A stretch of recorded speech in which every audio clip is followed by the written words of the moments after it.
أعوذ بالله من الشيطان الرجيم. بسم الله الرحمن الرحيم. لقد سمع الله قول الذين قالوا إن الله فقير ونحن أغنياء سنكتب ما قالوا وقتلهم الأنبياء بغير حق ونقول ذوقوا عذاب الحريق. صدق الله العظيم. ابن عباس رضی اللہ تعالیٰ عنہ کا قول ہے کہ جب قرآن کریم کی آیت کریمہ من ذا الذی یقرض اللہ قرضا حسنا نازل ہوئی، جس کا مطلب ہے کون ہے وہ اللہ کا نیک بندہ جو اللہ کریم کو قرض حسنہ عطا کرے، اللہ کریم کو قرض حسنہ دے. تو جب یہ آیت کریمہ نازل ہوئی تو کفار نے کیا کہا کہ اللہ تو فقیر ہو گیا، ان اللہ فقیر ونحن اغنیاء، اللہ فقیر ہے، محتاج ہے، ونحن اغنیاء، ہم غنی ہیں، کیونکہ اللہ ہم سے مانگ رہا ہے، قرض حسنہ مانگ رہا ہے. تو اس کا مطلب یہ ہے کہ ہم غنی ہیں جو ہم سے مانگا جا رہا ہے، اور اللہ نعوذ باللہ فقیر ہے، محتاج ہے. لا حول ولا قوت الا باللہ. اللہ رب العالمین نے دوسری جگہ اس کا جواب فرما دیا کہ یا ایھا الناس، اے لوگو خیال رکھو، انتم الفقراء الی اللہ، تم ہی تو محتاج ہو اللہ کے نزدیک. وَهُوَ الْغَنِيُّ الْحَمِيدُ، وہ غنی ہے، وہ مالدار ہے، وہ دولت مند ہے، اور وہی حمید بھی ہے، تعریفوں والا ہے، تمام خوبیوں کا مالک ہے. اگر اللہ رب العالمین قرض حسنہ مانگ رہا ہے، اس کا یہ مطلب نہیں کہ تو اللہ نعوذ باللہ فقیر ہے، محتاج ہے اور تم اللہ کو دو. مطلب یہ ہے کہ اللہ کے بندوں میں جو فقراء ہیں، جو مساکین ہیں، جو یتیم لوگ ہیں، جو نادار لوگ ہیں، جو بیوائے ہیں، جو مفلس ہیں، ان کو دو. جب تم ان کو دو گے تو اللہ یہی سمجھیں گے کہ تم نے اللہ کو دے دیا ہے. یہ ہے اللہ رب العالمین کے کہنے کا مطلب، کہ اگر اللہ کو قرض حسنہ دو، یعنی اللہ کی راہ میں خرچو، مجاہدین پہ خرچہ کرو، غازیوں پہ خرچہ کرو، مجاہدین کے پیچھے جو ان کے گھر والے ہیں ان کے ساتھ تعاون کرو، اللہ کی راہ میں دیا کرو، نیک کام کیا کرو، نیک کاموں میں اپنا رزق اور اپنی دولت خرچ کیا کرو، یہ مطلب ہے. اور انہوں نے دوسرا مطلب لے لیا یہودیوں نے کہ اچھا ابھی اللہ تو فقیر ہو گیا، اللہ ہم سے مانگ رہا ہے. لا حول ولا قوت الا باللہ. اچھا، ایک تو یہ ہوگی. دوسرا بھی قول بھی حضرت عبداللہ ابن عباس رضی اللہ عنہ کا ہے کہ وہ کیا فرماتے ہیں کہ ایک دفعہ سیدنا ابو بکر صدیق رضی اللہ تعالیٰ عنہ یہودیوں کے بیت المدراس جو ان کا ایک علمی ٹھکانہ تھا، جہاں بیٹھتے تھے، علمی باتیں کرتے تھے یہودی اپنے حساب سے، تو حضرت ابو بکر صدیق رضی اللہ تعالیٰ عنہ وہاں تشریف لے گئے. اور وہاں جب گئے تو ان کا جو سب سے بڑا عالم تھا فخاص بن عازورہ، وہ بیٹھا ہوا تھا، اور ساتھ ایک اور عالم بھی تھا، روایت میں ہے کہ اشیا اس کا نام تھا، وہ بھی تھا. تو سیدنا صدیق اکبر جب وہاں تشریف لے گئے بیت المدراس میں، اور دیکھا فخاص بن عازورہ کو دیکھا جو سب سے بڑا عالم تھا یہودیوں کا، اس کو کہا دیکھو اللہ کا خوف کرو،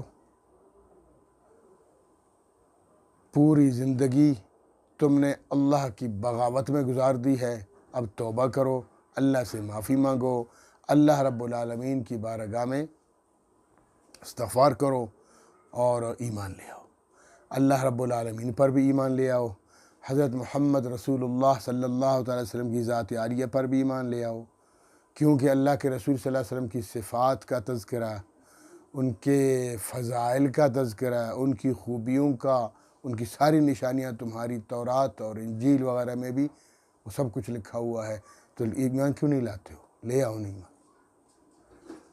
تو اس بدبخت نے پتہ کیا جواب دیا؟ اس نے کہا تم کس خدا کی بات کرتے ہو؟ وہ خدا جو ہم سے قرضہ مانگتا ہے، قرض حسنہ مانگتا ہے، جو محتاج ہو چکا ہے، ہم فقیر غنی ہو چکے ہیں اور مالدار ہو گئے ہیں، ہم سے خدا مانگتا ہے، ہم اس خدا کو نہیں مانتے ہیں جو فقیر ہو گیا ہے۔ لا حول ولا قوة۔ جیسے اس نے یہ الفاظ کہے تو سیدنا صدیق اکبر تھے آگے سے، ان کو غصہ آیا اور اس نے نہ آؤ دیکھا نہ تھا، کس کے تھپڑ دے دیا۔ یہودیوں کا عالم ہے بڑا تو کیا ہوا، اللہ کی شان میں گستاخی کرے اور سامنے صدیق اکبر ہو اور چپ رہے، کس کے تھپڑ دے دیا اور کہا بدبخت، ہمارا اور تمہارا جو معاہدہ اگر نہ ہوتا، معاہدہ ہوا ہے اس لیے میں تجھے قتل نہیں کر رہا ہوں، اگر معاہدہ نہ ہوتا اللہ کی قسم کھا کے کہتا ہوں میں تیری گردن اڑا دیتا۔ تو وہاں سے سیدنا صدیق اکبر واپس تشریف لے گئے۔ پھر پیچھے یہ فخاذ بن عزورہ نبی کریم صلی اللہ علیہ وسلم کی خدمت میں حاضر ہوا اور سیدنا صدیق اکبر رضی اللہ عنہ کی شکایت کی کہ آپ کے محبوب نے، آپ کے دوست نے، خاص دوست جو ہے سیدنا صدیق اکبر، انہوں نے میرے گھر میں حملہ کیا اور میرے معبد میں اور میری عبادت گاہ میں اور ہمارے مدرس میں آ گئے اور مجھے تھپڑ مارا ہے۔ حقیقت کا علم نہیں تھا۔ اللہ کے رسول صلی اللہ علیہ وسلم نے سیدنا صدیق اکبر کو بلوایا۔ جب صدیق اکبر تشریف لے آئے تو حضور پاک صلی اللہ علیہ وسلم نے فرمایا کہ ابو بکر، آپ نے فخاذ کو مارا ہے، فخاذ بن عزورہ کو مارا ہے، تھپڑ مارا ہے، کیا جھگڑا ہو گیا؟ تو سیدنا صدیق اکبر نے کہا کہ اللہ کے رسول، معاہدہ نہ ہوتا تو میں اس کی گردن اڑا دیتا، اللہ کی قسم صرف معاہدے کی وجہ سے میں نے اس کو چھوڑا۔ اس ذلیل انسان نے اللہ کی شان میں گستاخی کی ہے۔ اللہ رب العالمین کے بارے میں نے اس کو کہا کہ ایمان لے آؤ، توبہ کرو، تو اس نے اللہ رب العالمین کے بارے میں غلط بات کی اور کہا کہ تمہارا رب محتاج ہو گیا ہے اور ہم غنی ہو گئے ہیں۔ تو اس پر یہ آیت کریمہ نازل ہو گئی کہ سیدنا صدیق اکبر نے ٹھیک کیا ہے، اور یہ لوگ ظالم لوگ ہیں کہ اللہ رب العالمین کو گالیاں دیتے ہیں، اللہ رب العالمین کے بارے میں گستاخیاں کرتے ہیں، بکواسات کرتے ہیں۔ تو یہ ہے یہودیوں کا نظریہ، یہ ہے ان کا عقیدہ۔ ان کے جو عقائد ہیں، ان کے خیالات اور توہمات اور گندی گندی سوچ اور گندی گندی باتیں، مکمل ان کا نظریہ ہم سورہ بقرہ میں پڑھ چکے ہیں۔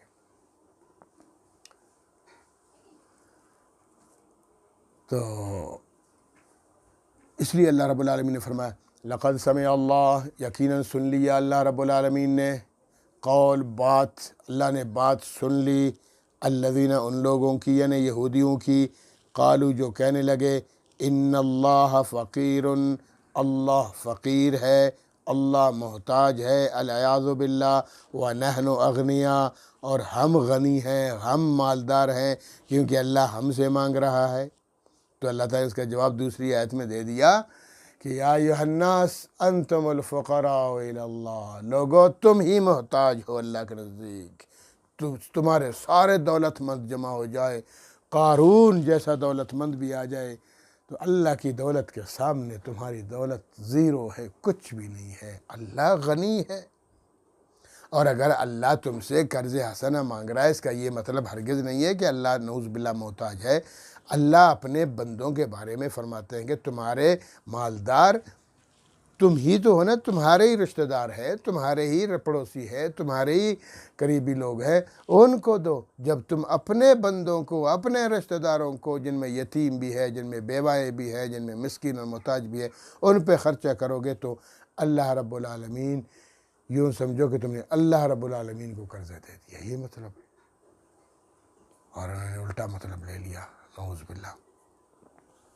ایک تو بات یہ ہو گئی، اور دوسرا آگے اللہ تعالیٰ فرماتے ہیں لقد سمع اللہ قول الذین، بے شک سن لی اللہ جی نے قول بات، الذین ان لوگوں کی یعنی یہودیوں کی، قالو جو کہنے لگے ان اللہ بے شک اللہ تعالیٰ فقیر محتاج ہو گیا ہے، ونحن اغنیاء اور ہم غنی ہیں، ہم مالدار ہیں۔ اللہ فرماتے ہیں سنکتب ما قالو، ہم لکھ رہے ہیں، ہم ضرور لکھیں گے اس بات کو، ما قالو جو کہہ رہے ہیں لوگ، یہ جو انہوں نے یہ بکواس کی ہے نا، یہ جو انہوں نے گستاخی کی ہے، اللہ رب العالمین کی شان اقدس میں گستاخی کی ہے، ہم اللہ فرماتے اس کو لکھیں گے۔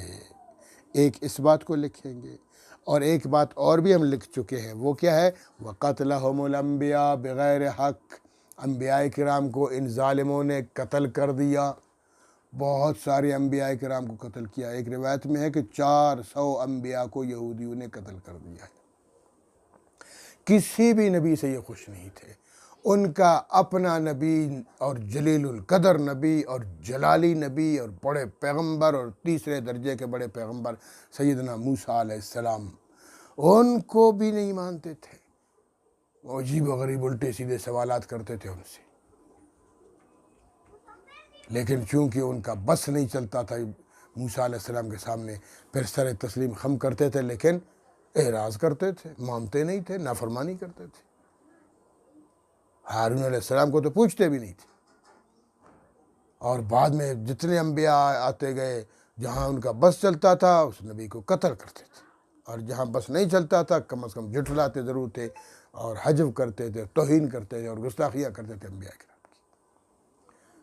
سیدنا زکریا علیہ السلام کو بھی شہید کر لیا ان یہودیوں نے، سیدنا یحییٰ علیہ السلام کو بھی انہوں نے شہید کر دیا، سیدنا عیسیٰ علیہ السلام کو بھی شہید کرنے کے پیچھے پڑ گئے، لیکن اللہ رب العالمین نے ان کی حفاظت فرمائی، اٹھا لیا، بر رفعہ اللہ، پہلے آسمان پر لے گئے زندہ سلامت۔ تو یہ تو انبیاء کے قاتل ہیں، اس لیے اللہ فرماتے ہیں وَقَتْلَهُمُ الْأَنْبِيَاءَ، اور ان کا اتنا بڑا گھناؤنا عمل، گھناؤنی سازش، کیا؟ قتل انبیاء، قتل انبیاء بغیر حق، نہ حق انبیاء کرام کو قتل کرتے تھے، یہ بات بھی ہم لکھ چکے ہیں۔ اسلام میں کسی مسلمان کو ناحق قتل، مسلمان نہیں کسی بھی انسان کو ناحق قتل کرنا حرام ہے، بلکہ یہاں تک فرمایا گیا کہ ایک انسان کا قتل پوری انسانیت کا قتل ہے۔ تو اندازہ لگاؤ، اور پھر قاتل کے لیے سزا کیا ہے؟ اللہ کی لعنت بھی اس پر ہے، اللہ کا قہر و غضب بھی اس پر ہے، اور اللہ نے اس کے لیے اسپیشلی جہنم میں سزا بھی مقرر کی ہے، اور پھر فرمایا کہ جہنم میں ابدی ہمیشہ، یعنی 5 سزائیں اللہ نے قاتل کے لیے مقرر فرمائی ہے، جہنمی ہے۔ تو جو شخص کسی عام ناحق انسان کو قتل کرتا ہے اس کو ہمیشہ جہنم میں ڈالا جائے گا، اور 5 سزائیں اس کے لیے مقرر کی گئی ہیں، اور جو نبی معظم کو قتل کرے گا، کسی نبی کو، اس کا کتنا وبال ہوگا۔ حدیث مبارکہ میں ہے سب سے زیادہ سزا قیامت کے دن اس شخص کو ملے گی جس نے کسی نبی کو قتل کر دیا، اور یا تو اس شخص کو سزا ملے گی جس کو کسی نبی نے قتل کر دیا، اس کو یعنی نبی کو تنگ کر دیا، یا جہاد کی صورت میں نبی کے سامنے آیا اور نبی نے اس شخص کو قتل کر دیا، تو سب سے زیادہ سزا اس شخص کو ملے، کیونکہ نبی قتل کر رہے ہیں۔ بہت سخت سزا ملے گی ان لوگوں کو جنہوں نے انبیاء کرام کو قتل کیا۔ تو اسی وجہ سے قرآن کریم نے سورہ فاتحہ میں مغضوب کہا ان کو، کہ اللہ کا ان پر قہر و غضب ہے ان یہودیوں پر، جنہوں نے اللہ کی شان میں بھی گستاخیاں کی ہیں اور کرتے ہیں، اور جو جناب انبیاء کرام کو بھی جھٹلاتے رہے ہیں اور قتل کرتے رہے ہیں۔ تو لہٰذا یہ بڑے گستاخ قسم کے لوگ ہیں، بدماش قسم کے لوگ ہیں، گندی ذہنیت والے لوگ ہیں، گندی سوچ کے لوگ ہیں، ان پر اللہ کا قہر و غضب نازل ہوا ہے۔ اور دوسری جگہ فرمایا وَلُعِنُوا بِمَا قَالُوا، یہ جو انہوں نے کہا نا کہ اللہ فقیر ہے، ان اللہ فقیر وَنَحْنُ أَغْنِيَاء، اللہ تو فقیر ہو گیا، ہم غنی ہیں، تو اس کا جواب یہ بھی تو اللہ نے دے دیا کہ یا ایھا الناس انتم الفقراء الی اللہ، تم ہی تو فقیر ہو اللہ کے نزدیک، اللہ کے سامنے تمہاری کیا حیثیت ہے، اللہ ہی غنی ہے، اللہ ہی حمید اور تعریفوں والا ہے، لیکن یہ جو یہودیوں نے یہ جملہ کہا ہے تو وَلُعِنُوا بِمَا قَالُوا، ان پر اللہ کی لعنت برستی رہتی ہے، بما قالوا، اس وجہ سے کہ انہوں نے اللہ کی شان میں گستاخی کی ہے۔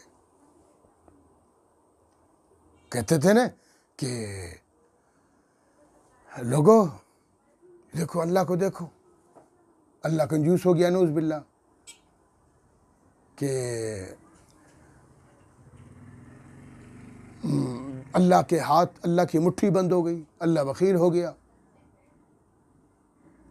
تو اللہ تعالیٰ نے اس کے جواب میں بھی فرمایا کہ بل یداہ مبسوطتان، نہیں، اللہ کے ہاتھ کھلے ہوئے ہیں، اور فرمایا ينفق کیف یشاء، جیسے اللہ کی مرضی وہ خرچ کرتا رہتا ہے۔ اللہ کو کنجوس کہہ دیا، نعوذ باللہ، اللہ کو کبھی فقیر کہتے ہیں، کبھی اللہ کے شان میں گستاخی کرتے ہیں یہودی۔ تو ہے نا وہ وقالت الیہود ید اللہ مغلولہ، اللہ کے ہاتھ بندھے ہوئے ہیں۔ تو اس کے جواب میں اللہ نے فرمایا وَلُعِنُوا بِمَا قَالُوا، اس طرح کی باتیں جو کرتے ہیں، اللہ کی شان میں گستاخیاں کرتے ہیں، تو اس وجہ سے اللہ کی لعنت ہے ان لوگوں پر۔ بل یداہ مبسوطتان، بلکہ اللہ کے ہاتھ کھلے ہوئے ہیں، ينفق کیف یشاء، اور اللہ تعالیٰ خرچ فرماتے ہیں جیسے اللہ کی مرضی ہے۔ تو اس لیے فرمایا دوسری بات کہ سنکتب ما قالوا، اور یہ بات بھی ہم لکھ چکے ہیں کہ قتل انبیاء وقتلہم الانبیاء، انبیاء کے جو قتل کرنے کو، یہ بات بھی ہم لکھ چکے ہیں، بغیر حق جو نہ قتل کرتے تھے۔ ونقول، اور قیامت کے دن ہم کہیں گے ذوقوا، چکھ لو، ذائقہ چکھ لو، عذاب الحریق، جلنے والے عذاب، جلنے والے عذاب کا ذائقہ چکھ لو ابھی جہنم میں۔ مختلف اور سب سے بڑی سزا تمہیں دی جائے گی کہ تم لوگوں نے اللہ رب العالمین کی شان میں بھی گستاخی کی ہے، تم لوگوں نے انبیاء کرام کے شان میں بھی گستاخیاں کی ہے، اور گستاخی بھی کیا اور قتل تک کیا۔ اور سیدنا سلیمان علیہ السلام کے بارے میں بھی ان کا عقیدہ کہ نعوذ باللہ وہ جادو کیا کرتے تھے۔ فرمایا ذالک بما قدمت ایدیکم، یہ اللہ تعالیٰ تمہیں قیامت پہ دن اتنی سخت سزا دیں گے، جہنم میں جلا دیں گے، اور بہت عجیب و غریب سزا بھی دیں گے، اور سزا کے ساتھ یہ بھی فرمائیں گے کہ چکھ لو ابھی عذاب۔ یہ کس لیے؟ ذالک بما قدمت ایدیکم، یہ اس لیے اللہ فرماتے کہ تمہارے اپنے ہاتھوں سے، تم نے اپنے ہاتھوں سے آگے اپنے لیے اعمال بھیجے، گندے گندے اعمال، کفر بھیجا اپنے لیے، اور بدعمالیاں بھیجیں اپنے لیے، اب تم بھگتو ان کو جہنم میں، جہنم کی صورت میں۔ اگر تم ایمان لے آتے اور اللہ کے پیغمبروں پر یقین رکھتے اور ان کو رسول سمجھتے اور ان کی پیروی کرتے، تو آج یہ دن تمہیں دیکھنا نہ پڑتا، پھر جنت میں جاتے، اللہ کی رضا مل جاتی۔ لیکن تم لوگوں نے اللہ کو بھی نہیں مانا، اللہ کے رسولوں کو بھی نہیں مانا، اب چکھ لو عذاب۔ وَأَنَّ اللَّهَ لَيْسَ بِظَلَّامٍ لِّلْعَبِيدِ، اور یاد رکھو یقیناً اللہ رب العالمین لیس نہیں ہے بظلام، ظالم، للعبید، اپنے بندوں پر۔ اللہ تو اپنے بندوں پر ظلم نہیں کرتا، یہ لوگ خود اپنے اوپر ظلم کرتے ہیں۔ اللہ نے واضح فرما دیا کہ میں شرک کو معاف نہیں کروں گا، میں انبیاء کی گستاخی معاف نہیں کروں گا، اور میں تمہیں جہنم میں ڈال دوں گا۔ تو ان کو چاہیے تھا کہ اللہ رب العالمین کی عبادت کرتے۔ ایک جگہ اللہ تعالیٰ فرماتے ہیں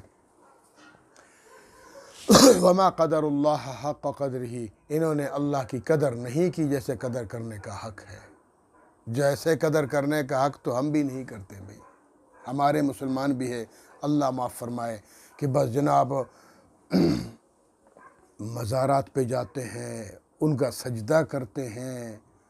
یہ میں نہیں کہتا ہوں، بہت سارے لوگ سب نہیں کرتے ہیں، بہت سارے لوگ جاتے ہیں، طواف بھی کرتے ہیں، سجدے بھی کرتے ہیں، اور جناب ان سے مانگتے بھی ہیں، اولاد بھی مانگتے ہیں، رزق بھی مانگتے ہیں۔ بھائی تم نے اللہ سے وعدہ کیا ہے ایاک نعبد و ایاک نستعین، اے اللہ ہم صرف تیری ہی عبادت کریں گے اور تجھ ہی سے مدد مانگیں گے، اور وہاں جا کے کسی اور سے مدد مانگی جا رہی ہے، کسی اور کا سجدہ ہو رہا ہے، کسی اور کی عبادت ہو رہی ہے، لا حول ولا قوت۔